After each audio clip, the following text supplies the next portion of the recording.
drinking dark whiskey, telling white lies.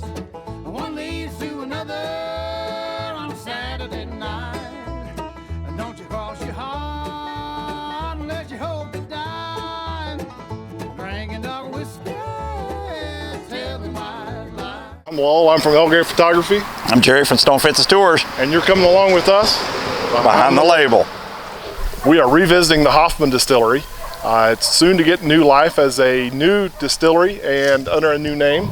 Until this point, it is set basically abandoned and dilapidated for almost 20 years now. It was last used in the bourbon realm by Julian, I think. Julian Van Winkle, yes. And that lasted till 2002.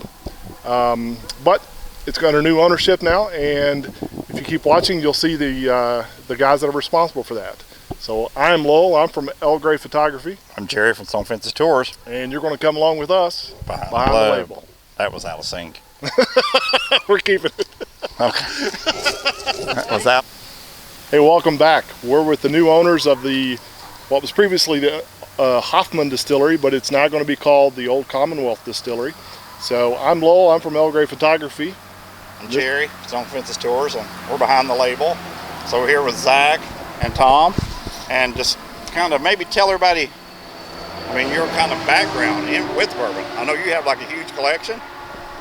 Big collection, yes. Big collection. That's what Zach has said. He said it's a pretty nice collection. Yeah, Tom's passionate about collecting bourbon. If you walk into our basement, it's filled wall to wall. New bottles, old bottles, every bottle that you can imagine, he's always bringing home a new something.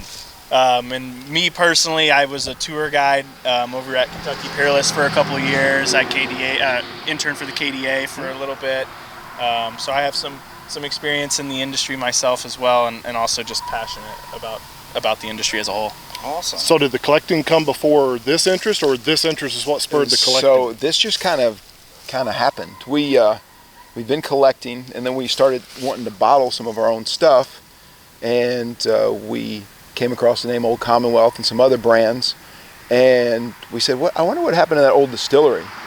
And so we called about it. We have an attorney in our office, and he called and said, this guy, he owns it. Why don't you go and see him? And so my assistant called and set up a meeting, and next thing we know, he said, yeah, we'll sell it. And so now we're where we are today. It's been pretty interesting. It's been an interesting ride, but it's been exciting, very exciting. Now, we were here almost, a year and a half ago or so, and it was pretty much in a dilapidated, what I would call dilapidated state. I think there was like a sign company or something in here. So how long have you guys actually been in possession of the property? So we have been in possession, I think, maybe 7 months, and we didn't really start in full till about 2 months ago.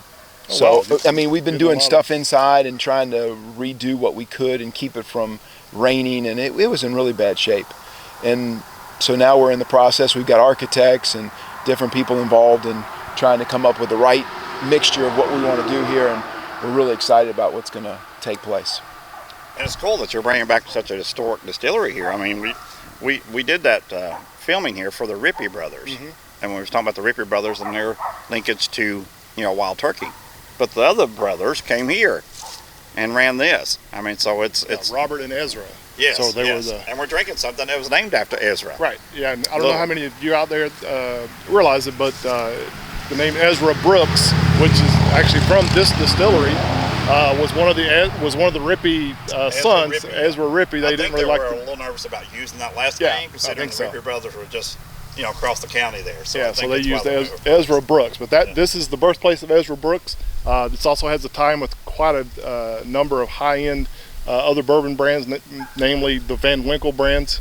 Now I know Van Winkle was bottled here from 80 till 83 to 2002. 83. Okay. Yes. Now, did they do the Pappy line is here as well, or just the Van Winkle line? So they did it all. They did all different kinds of individual bottlings. It first started off with the Van Winkle brands, and then it went into Pappy, and then a whole bunch of different, Pappy product or Van Winkle product, and then there was probably 6 or 7 other really high-end brands that Julian bottled for people outside that are, I think, really cool and nostalgic. So.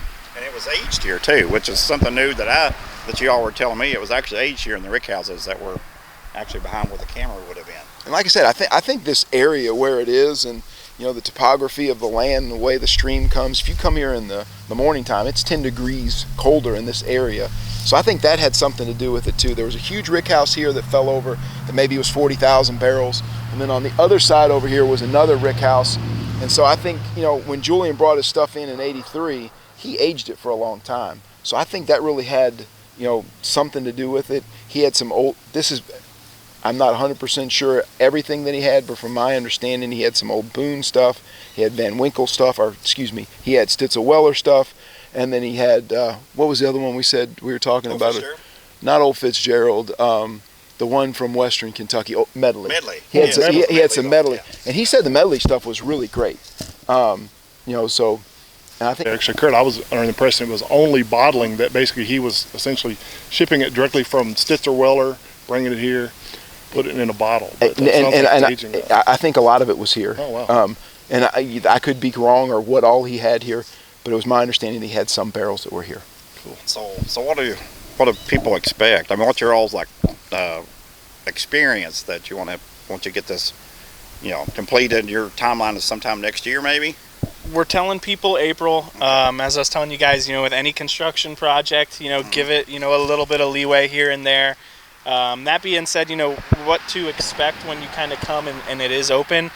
We want to provide a new experience for people. You know, in the end of the day, you can come to Kentucky and you can learn how to make bourbon at 15 distilleries all within 30 miles of you. We want people to be able to come here and get something new, something historic, a little bit more luxurious feel to it. You know, we'll never be the distillery pumping out 500,000 cases a year.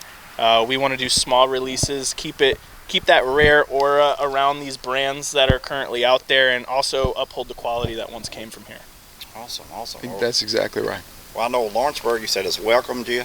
So. Absolutely. The community has been open arms, nothing but positivity throughout the entire community. It's just been really awesome to kind of see and be a part of it. Well, thank you guys for letting us come out, and I know we're going to plan on coming back, I guess, when you get a little farther along. Yeah, stay tuned, everybody. We're gonna have them back when it's a little further down the road, so you guys can see the inside and stuff like that, and potentially plan a visit. All right. Well, so and we appreciate your all's interest for sure. Oh, we'll definitely kind of promote you, and we really love the history behind it, and we really appreciate. Yeah, and we like Lawrenceburg as a whole. The people from Lawrenceburg have been amazing. I mean, really great people. So we're happy to be here. Well, thank you guys. We appreciate it. Thank you guys. Drinking dark whiskey.